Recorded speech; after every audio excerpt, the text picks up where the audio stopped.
welcome back to Course Quest, the series where I have 3 goals. Before I leave Denver in just under 3 months, I'm trying to play all the mountain courses within a 75-mile radius of Denver and all the Denver local 18-hole courses. And for each course, the goal is to rate the course both on some objective measures and on some kind of more opinionated subjective measures. Second is to shoot the best round that I can, because there's also a leaderboard for the series, which is important because if I can't shoot 250 rated, a disc either from my bag or one of my custom discs goes in my bounty bin, which you can win by coming to a course that I've played in the series and beating my score. And I'll leave the bounties in the description of this video. I'm hoping to eventually have them on my website. That way you can know if you can come and claim it. But not everybody's gonna be able to come out and play a course that I've played. So today is actually the finale to a little trilogy in this series of 3 of my, honestly, so far, favorite mountain courses that I've ever played before. They're all in this one corridor in the Dillon, Frisco area of Colorado, just at the edge of that 75-mile radius. We have some beautiful snow-capped mountains, as you guys have seen, and we're at about 8,500 to 9,500 feet, somewhere in there at the Dillon course. The hardest of all the 3 courses here. We're playing pretty early in the morning, and this already looks tricky because the basket's a little obscured up this hill, 325 feet, and I'm trying to shoot 27 down between these 3 videos. The first 2, right over here, and my total score is 19 under. I shot 5 down at A Basin, and then there's 27 holes at Frisco, so I shot 14 down, meaning I need 8 down today out of 18 holes to shoot my 27 under. Otherwise, 2 discs from the bounty bin will be claimed by you guys via giveaways over on my Instagram. So today we're gonna see if we can keep these discs in the bounty bin. I think no matter what, I'm gonna do 1 giveaway. I've not played in this cold of weather in a while, so I'm gonna get a couple warm-up shots in. And then we're off to the races. I cannot wait to see how this course fares, because Noelle Herb, follow her on Instagram, and I noticed that the most recent review of this course is her saying that this is the most beautiful course that she's ever played. And being from the East Coast, where there's a lot of woods courses, of course these mountain views definitely help, but we're gonna see if this is one of the most beautiful, and I can't disagree too much yet. My first shot, I think, is gonna be Island Emperor. It's very uphill. It does need to swing back a little bit left, but if I throw flat to slight hyzer just on the outside of this tree with enough height, I might be able to give myself a putt. It's probably short. Felt a little high, but that's okay. Might be a look. I'm gonna do my best in this round today to not think about the score, talk about it too much. We just kind of know if I don't shoot 8 under, double the giveaway. Otherwise, just 1 disc. It was kind of cool. I didn't get any video of it, but I left my house at like 5:20 this morning to get here when the sun rose so that I could play this course and the next Course Quest video. Because as you see, those mountains are snow-capped, meaning this series, in the mountains at least, is gonna be canceled pretty fast with the snow moving in. I think there's still 6 or 7 mountain courses left to be played. So I think over the next couple weeks, there should be a lot of fun, beautiful views. Did you hear that? Did you hear that? I hope it bugles again. I heard that earlier. I'm gonna try to keep a little quieter and see if we can hear it. But what I just heard that hopefully you could hear a little bit of, it sounds like a crazy noise. But the elk rut is currently happening, or maybe it just happened. It was earlier September. It kind of goes through now. That's when elk are mating. Oh, wait, look, way up there. Oh, you can maybe see him. I'm gonna try to zoom in. Oh, wow. So you can see way up there, those little brown dots that are moving. I'll point them out. Oh, no way. They're way up there. I definitely thought that that bugle was a little closer. That actually makes sense that it's that far, because I was near some close bugles recently when I was at Lake Estes, right after filming with Jay Millie, actually. Look at all those elk up there. That's beautiful. But the elk rut is happening, so they're mating and they're calling, and it is a beautiful, eerie, mysterious sound. I should shut up and putt, and hopefully you guys can hear it. It is very far away. It's so cool. Wow. There it is again. You probably can't hear it, but that was it. We'll start with the par. Oh, I love it out here, man. Those elk were probably about a half mile away, and I heard that and thought it was way closer. There is a bit of a hike up to this course, which is honestly pretty nice because it gets your body moving. Fortunately, it doesn't get my arms moving enough to get all the way up this hill on that first drive. Way too high. There are some nice next hole tee signs right there, so we can head on our way to 2, moving up the mountain and hopefully closer to those elk. Tee signs here are very nice, very similar to Frisco. You have the current hole is the orange one, which it says is over to the right, 320 feet, way up there. What's interesting is looking on UDisc, I wasn't anticipating this being an insanely long course. I believe it's a par 54, so all par 3s. I saw a couple 400-something footers and some mid 300s, but I figured most of those were flat to downhill because that's how most of the mountain courses are played. But it seems like the UDisc rating here for even par is 225. So 8 down is probably close to 260 rated, 1020, 1030 rated. I'll need to shoot a good round to get to my 8 down today, I think. But I'm gonna need to throw something up this hill that keeps turning, or a forehand. I don't hate that shot, but I think I'm gonna have to, if I have a birdie opportunity, really take advantage, because these first 2 holes are proving much longer. I hope you could hear that. If you haven't been able to hear any of these, I'll insert some sounds from when I was at Lake Estes and heard the bugling from elk that were within a couple hundred yards of me. It was like nothing I've ever heard before.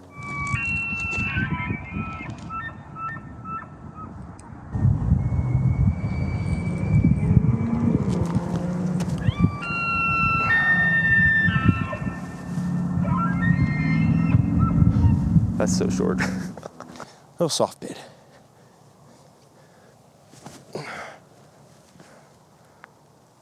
Oh, that's a good little weird tree thing. It is serene up here this morning.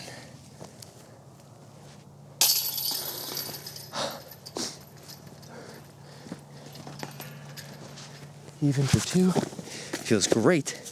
We've got another nice tee sign and some good paths. And I did forget to mention, this course is free to play. All 3 of these courses in this corridor are free to play. This 3-course stretch, if you can hit it all in one day, 1, you're an animal. 2, I think that would be a day you remember for the rest of your life. But I want to come back here and do that day, all 3 courses in the same day, with some food in the middle, with some buddies. That's a day of disc golf you just never forget. Crazy thing about coming out here too is as the sun comes out, just keeps getting hotter and hotter. So I got base layers on. I'm gonna have to be shedding probably every 3 holes, starting with the head, so that some heat can be released. Hole number 3, 216 feet.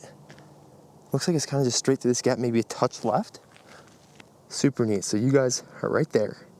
If I just turn 180 degrees, you would see the basket just slightly off to the left, right down there. Good birdie opportunity. Looks like there's a little bit of a backstop and a little bit of a drop off. And I just realized I'm talking so much quieter because I don't know, something about seeing the elk and the nature and being out here and there's nobody else and it's so serene and quiet and cold just makes me want to slow down a little bit more than I normally do. Hopefully that's more enjoyable. I like the pace of my videos most of the time, but it's always nice to switch it up. And I'm sure by the end of this, I'll be screaming about some sort of ace that I get or something weird. This hole though, straight ahead, probably gonna be a Watt.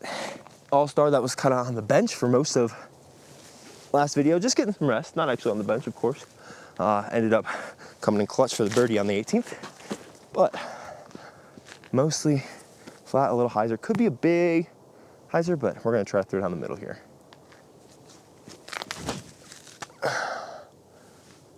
Yep, still an all-star, still an all-star. Well, it looks like if you don't have the views from over there, you got the views over here. That is the Dillon Reservoir, Lake Dillon, which is kind of what this course is named after, obviously. Holy vistas at this place. Current basket placement, they say 485, so probably not the ace run hole. Oh my. Wow, this might just be the most beautiful course out there. I'd love to play in Lake Tahoe because I've seen some pretty footage from out there, but wow. I think we're going to that white one way down there, 485 feet away. It looks like it drops off right past that. So I don't want to go too far past. So I think I might throw my forged interval. Mostly flat outright, maybe a touch of turn so that it kind of gets stable. I would love to be maybe 20 feet short. Of course, I'd love to ace if we're all being honest, but more realistically, a birdie here would be phenomenal.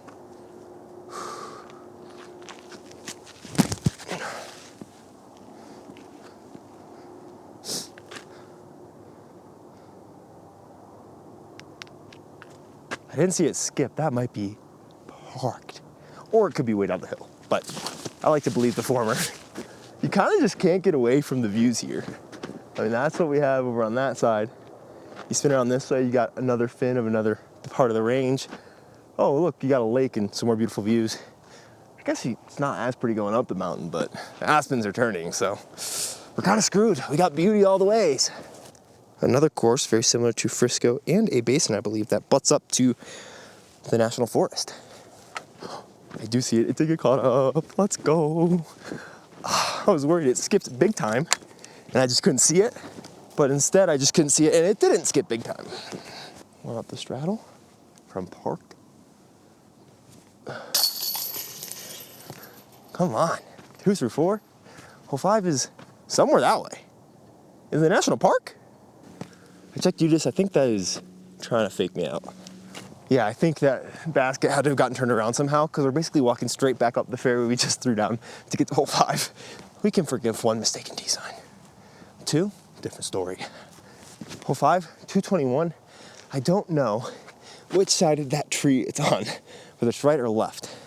I think it's left because the tee sign's there for the hole 6, and UDIS shows the basket being not that close to the tee sign, and this shows it like dead ahead. And we're gonna throw, since we're going slightly uphill, the tomb. Not only because we're right next to the Dillon cemetery. High, flat shot, not hyzer. Could be money.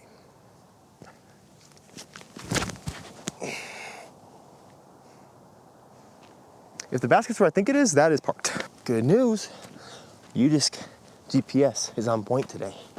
That's exactly where it said it was. And that means I think I'm parked. But I don't see my disc, so I'm probably not. I wonder if I hit like a small tree or something, because the line that was on would have honestly felt like, at least, how it comes straight through this gap. So it must have hit the ground in a weird way. A little too warm, gotta take off the base layer. These shots are insane on the camera, holy cow. Make it feel like cheating at being a cinematographer when I'm just a YouTuber. The other MVP of the series, besides the Watt, has been the Broadbird. We've birdied with it probably in every single video since we've been in the mountains. And I think this is a good opportunity to add to the tally. It looks like the basket's just in front of those aspens. So, swing it wide, throw it nice.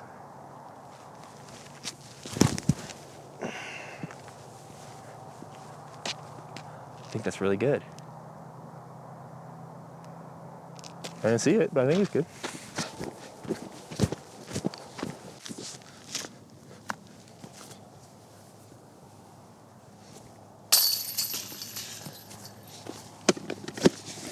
Seven, 340. On a great pace right now. I just feel like this course, maybe it's the timing, maybe it's the serenity. I just feel like I can throw shots. They're coming out clean. I'm making putts.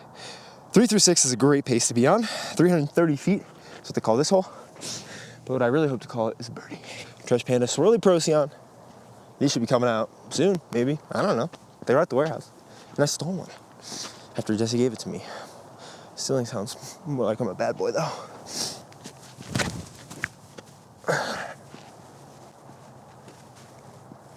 Skip. Oh, perfect distance. Pulled it a little bit. I'm not normally like too taken up with short tee pads. Most of them have been level to the ground, so you can kind of use the ground as a backstop. This one mostly was. Probably just some bad footwork by me, but these tee pads are pretty short. Sweet that they have concrete at all though. Some of these courses just dirt.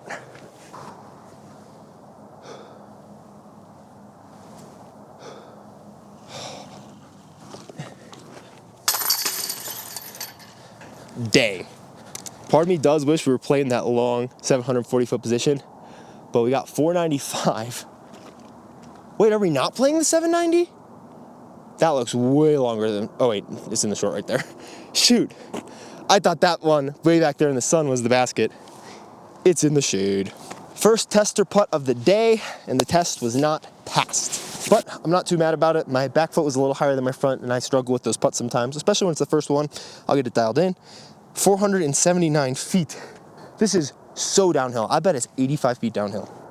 I'm getting 509 with 108 feet of elevation drop. If every foot of elevation drop is about 3 feet of distance drop, should be playing about 330 feet, closer than that, so about 370. So maybe a little long for a putter, maybe a mid. And what really did me well on that other one was this interval. Now we have this kind of wind pushing through. So I think a very similar shot, just even wider because of the more drop. I This would be such a cool birdie.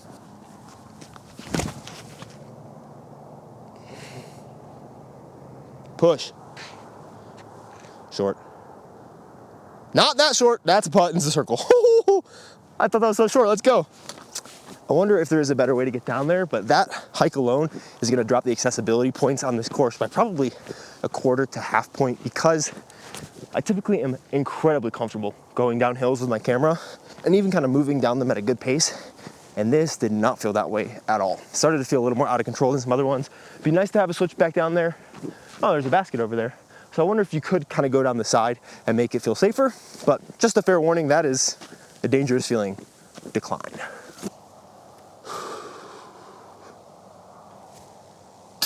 Yes, that was nice. I felt my hips be a little forward. If you guys watched my recent putting video, I felt my hips be really forward. And as I was going down, I was like, wait, it hits back. And I pushed my hips back and got just enough of the priming in to get that over the rim. Looks like we're playing kind of down the mountain for a little bit of the rest of this. Just kidding. That's the second tee sign that has pointed us in almost the opposite direction, which is not ideal when you're relying on tee signs because you're leaving your phone in your bag. I said one was forgivable. You heard what I said about two.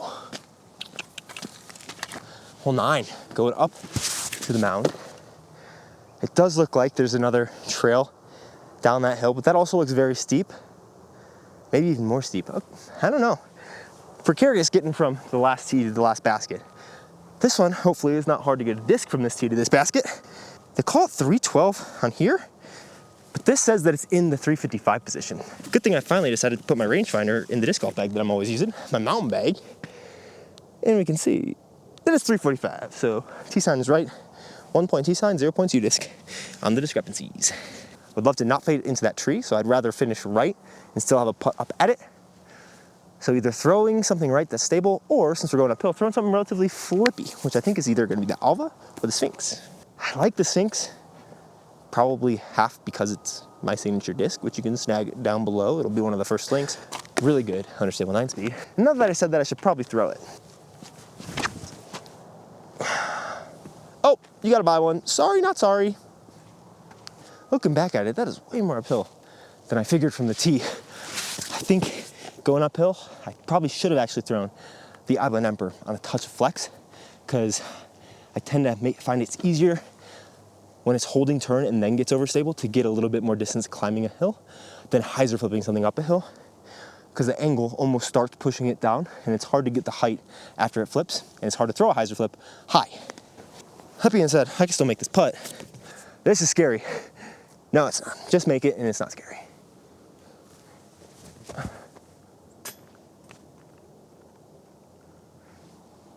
That was scary.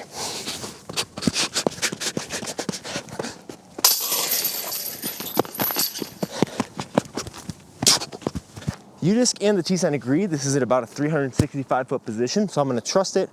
Looks like it's a big flex, turning down this gap, and then maybe that tall skinny tree that's just past that golden aspen, I would guess it's about there, if not a touch left of that. So if I flex something pretty far to the right of it and it swings back in front of it, that's great. All I gotta do is throw it over that there mountain. Rodbird. That's really good. Oh, that's so committed. No, it's not. Far enough though. I almost never wish that I had something more overstable in this bag, but that might be the one opportunity to have like a Captain's Raptor or something in here that's just that bit more overstable, because I knew I needed to kind of finesse that shot a bit, and I think that caused me to really hit the angle exactly as I wanted. Just throw a little bit too little power. That's the tree I was talking about. I definitely thought the basket was lefter, but my idea was right. Probably tumor chicane. Right. Over and around these trees. I think chicane, just a touch more overstability. Push it past the tree, let it spike in, maybe try to make it. Oh gosh, sit. Thank goodness this tree was closer than I thought it was. Oh, nice, I got the other putter. Hole 11, 375 feet on U-disc. Through this gap, flex forehand. Going uphill, can't see it off the basket, but I think from where our tee pad was, if I looked, oh wait, I got a glimpse of something white. I don't know if that's it or not, but it definitely looks like throw a flex through that gap. I don't think it's super right. I do think I need to throw not as overstable as you think because of the uphill grade. I blend number. Yes, little tickle. I like that shot a lot.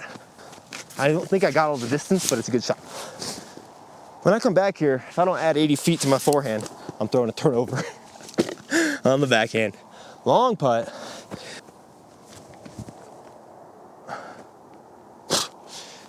Good rock, parked.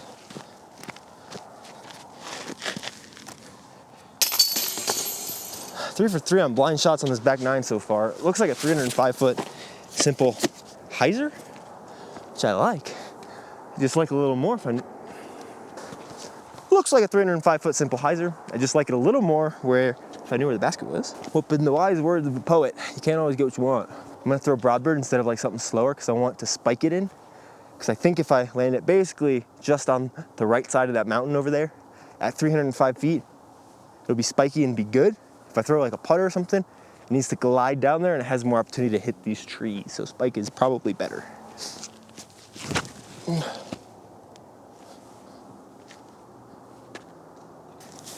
I was a little afraid I threw it short, but I just looked at the T sign instead of U-disc, and U-disc only calls it 260. And it feels kind of in between the T sign and U-disc, but I'm glad that I threw it short because now I got it parked up. Broadbird, another birdie for the counter. The lake is looking gorgeous this morning. Not a lot of boats on it out there right now. Those trout and salmon are safe. 315 feet, you can see it over here. I'm really resisting the urge to look at all the holes in front of me because I have 6 holes left and I need to shoot 3 down to get to my 27. That seems incredibly doable, but I really want to look and be like, oh, I can birdie this hole, this hole, and this hole as like future looking holes. But I realize that's one of the things I do in my disc golf game that's really bad for it. I look forward into the future for birdies, and then if they don't come where I was planning them, I've lost the focus that I needed on the previous hole to birdie, and then I just kind of reorient. I'm like, well, I can get the next birdies, which is fine, but I'm so focused on, oh, I will get those birdies versus let's throw the best shot in front of me and then see what happens from there, instead of looking forward and trying to force future birdies to come, which is just impossible. 305 feet, according to U-disc, a little longer on the T sign, but not by much. I think I'm gonna take out the compass here. I like it because it's like straight stable, especially up here. If I throw it on hyzer, it'll hold the hyzer. It doesn't look like there's anything in the way that, ooh, where's that tree actually? That tree's actually in the way of that shot. I'm really glad I looked at that because I think I would have squared that tree. So I might need to throw a little more inside hyzer or a forehand here with the broadbird because there's nothing after I get over this initial gap. That's the play. Go in. Oh, parked. Maybe it is 315. If it was 305, I was in the basket for sure. These are the trees I was thinking about because I was wanting to swing a wide hyzer. If I'm kind of swinging into the basket, those trees are right in line. So I'd rather hit an early gap. There's really nothing if it starts hyzering where I wanted it to. And sometimes a plan comes together on this channel. Broadbird's officially got half of our birdies. Clutch. Still no ace run hole, and I don't know if we'll get one in this video. Although we can see this basket here, I just would rather keep the ace run holes a little shorter. That way it's a little less stress on the arm, especially with the 27-holer that I'm filming for the next Course Quest video, which is kind of a secret mountain course. It's a course that I only ever knew about because on the way to fish one day in Georgetown, I looked to the left and there's a disc golf course there, and I was like, there's no disc golf course here. I've never heard a single person ever talk about a course here, and there was one. So I'm gonna go play it.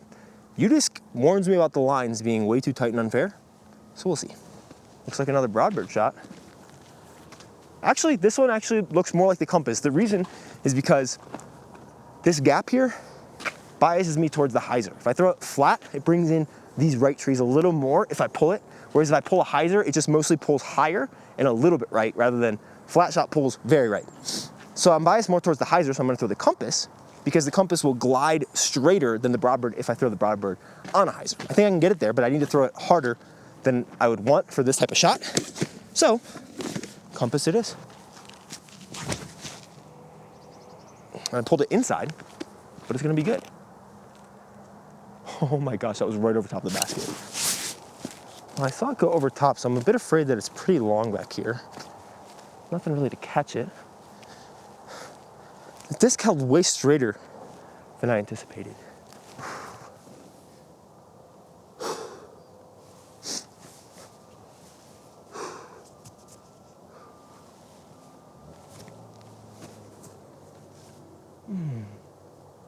That was really bad.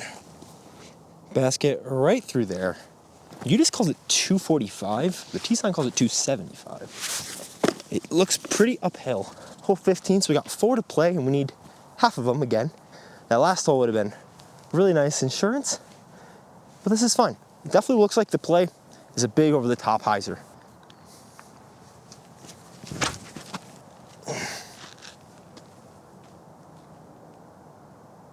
I hope that's good. That came out much more inside than I wanted. I feel like I lifted out of that early, but it might be a look. Well, it should be a look. Is it a good one? We'll see. Luckily, the hole is likely more than 245. It seems shorter than I thought. I don't see my disc though. I hope it's this close. I fear it's not. Oh, it's not far, but it's not good. I'm gonna flip it in here, and then, oh yeah, yeah. Don't think too much, just focus on a chain, not that I need to make this. That chain right there. That's the one, that's the chain I was thinking of, let's go. For the sake of cool shots, I wish it was in the blue. For the sake of the score, I'm happy that it's in the orange. 305, hole 16, somewhere over there. It's kind of crazy. Most of these shots in the back nine have been blind. There's been a lot of blind shots on this course. They call it 328, and it looks like it's up and right a bit. It does look like a pretty clean fairway with a clean gap. Oh yeah. So you can see where I'm at right now, likely. The basket, pretty much just straight ahead there through a pretty clean fairway. You gotta go right inside of that tree. It's a little bit offset, but I'm thinking it honestly might be a force over around the gap rather than trying to go through it. Forehand could work, but you want a flat to hyzer finish on a backhand, it looks like. So at 325 according to UDisc, pull it over, let it get stable. It might be the Procyon. Hold it. Backside, get around that. I need to keep turning around that. Shoot. Dang, that thing was having such a good time in the air, it didn't even want to come down. It's either the chicane on a forehand or the watt on a backhand. I'll mark it. Oh, probably backhand. Not really a lot of room to, actually there's enough room to swing it, but I think the watt, or maybe even those super lightweight discs could be good. I just don't really trust those in play to not shank them too much. I don't need to park it or put it in. I just need to get over and around this tree and put it to 25 feet. Distance is more important than angle here. Watt.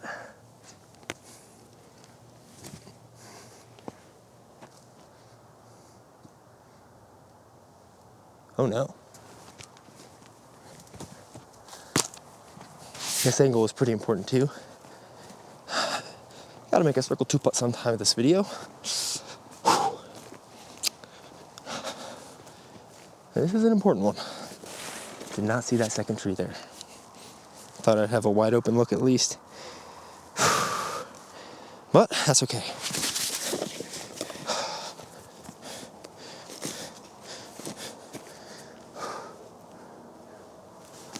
Is this even outside? I'm nervous, man. I want to get the score.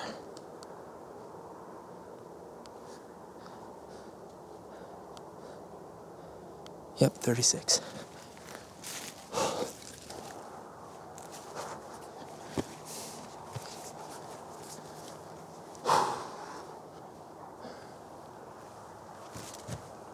Come on, let's go. That's huge.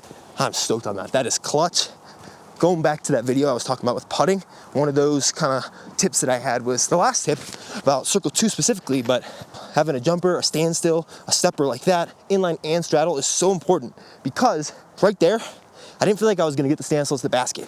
Jumper felt like too much, but that straddle stepper with that left foot going forward, for some reason felt like I was gonna get just the right distance. And since I had all those in the bag and I knew what those felt like, I could pick the one that gave me the best chance of making that putt. And now I just need one of these last two to get to my 8 down. That is huge. I'm stoked. I know you're not supposed to count your chickens. I don't even own any, but it's 280 feet, no gap. Well, at the end there's a little gap, but straight shot. Good omen. Is this hawk crossing our path right here. Beautiful guy. Thanks, buddy. If I had a Hawkeye in the bag, I think that would be the shot, but we have 328 feet. Nope, that was last hole. We have 299 feet straight ahead there. Final 2 holes. 299. A little headwind, but we're up here. And that Watt just proved how stable it was. I think the Watt is an all-star for a reason. It comes out in clutch moments.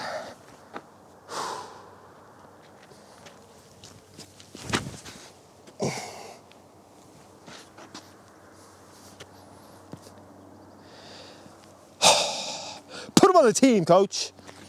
Clutch, clutch, clutch disc. Let's go. Hole 18, last hole. What a beautiful place this is. Definitely still bogeyable. Every hole has been so far.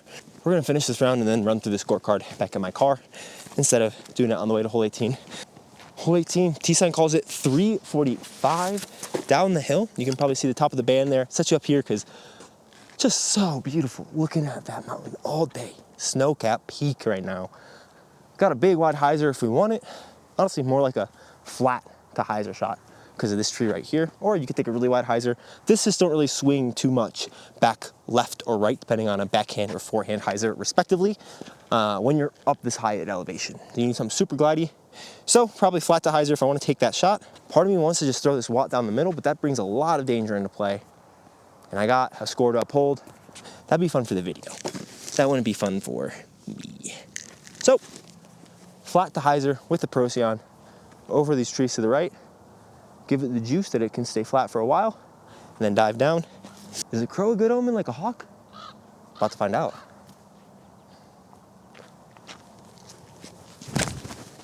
I think it is.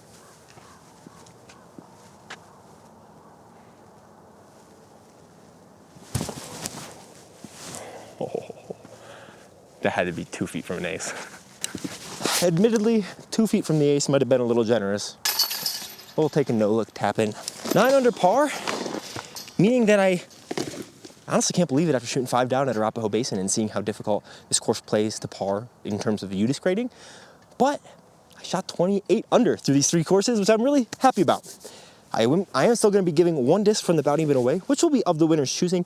Information on that will be on Instagram, although I am hoping to take my giveaways off of Instagram because I know not everybody has social media or wants it, including myself. I have not been on social media much recently at all, just kind of post and ghost, and it's been great for my mental health. And so I want to give a different way, probably via an email service or something to do giveaways, and that way it's also easier to contact people. But that being said, let's do the scorecard over here. For cost, this course is also free 99. Kind of unbelievable how good these 3 courses are, and they are all free in this little corridor. Shot shaping, I think, is maybe the best out here. I threw some short shots. I was able to throw my putters. I was able to throw my long discs. There were some holes that I could barely, if at all, reach if I'm warm. And then some really downhill shots that I could reach with a putter that were 500 feet. So I'd say shot shaping here, kind of, it's almost a 5. There's no par 4s, and maybe that goes into it and brings it down to a 4.5. And I think I'll do that, 4.5, because there's no par 4s, and that is a part of shot shaping, shot variety, having to throw from not tee-pad footing, or just thinking about placements so that there's no placement shots really. Everything is trying to get a birdie, but 4.5 for sure. X factors, of course, this place is absolutely incredible, especially this time of year. Seeing those elk this morning and hearing the bugle because we got here early enough before they had bedded down was awesome. I really love that. So definitely has an X factor. Accessibility, you have to hike up to hole 1. It's a 1/4 mile as the crow flies is what it says from your car when I turned on UDisc. Probably closer to a 1/3 to a 1/2 mile hike with the way that you have to get up there. And then that extra hill that you have to climb down that I'm actually looking at right now, I think makes the accessibility here a 2. It's not the worst mountain course. The tee pads were fine. They were a little small. The baskets were fine. The tee signs were good. That's actually the next thing. That's amenities. Amenities? 3.5. Good baskets, solid tee pads, good paths.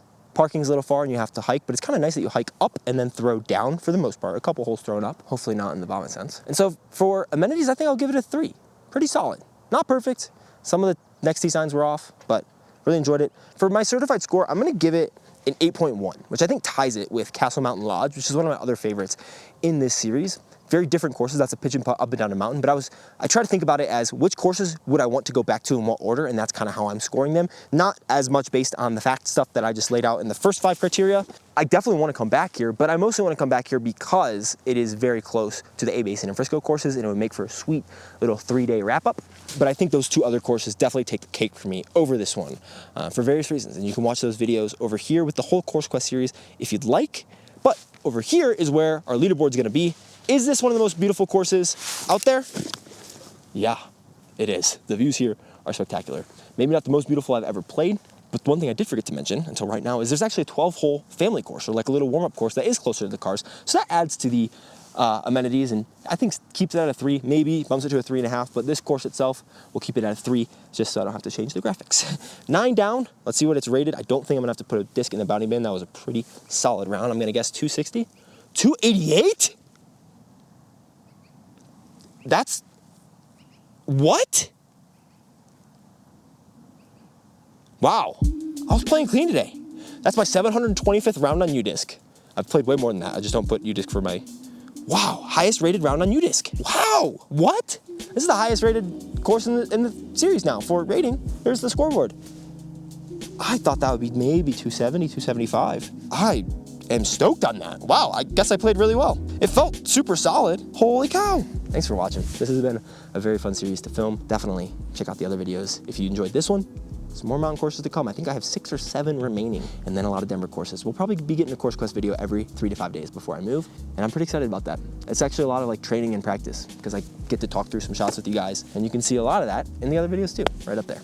Thanks for watching. I'll see you guys soon. 288, that's crazy.